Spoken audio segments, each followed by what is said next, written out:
Hey, just a quick one. So there's a lot of reasons that Visual Studio Code, VS Code, uh, can mess up with Unity and stop giving you IntelliSense or IntelliCode autocomplete suggestions. Uh, there's a new reason that is, to my knowledge, pretty recent that has messed everything up.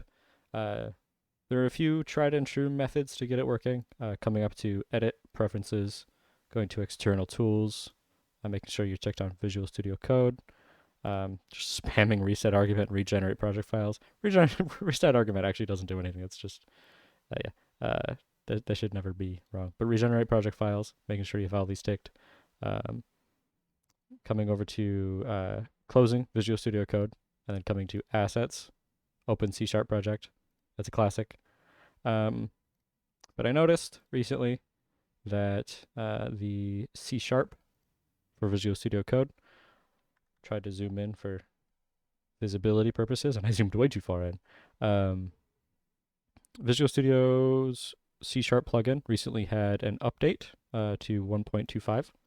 Uh, and the top known issue for 1.25 is that mono based development, which is Unity, um, is broken, basically. So you need to go into the project settings and set OmniSharp use modern net to false.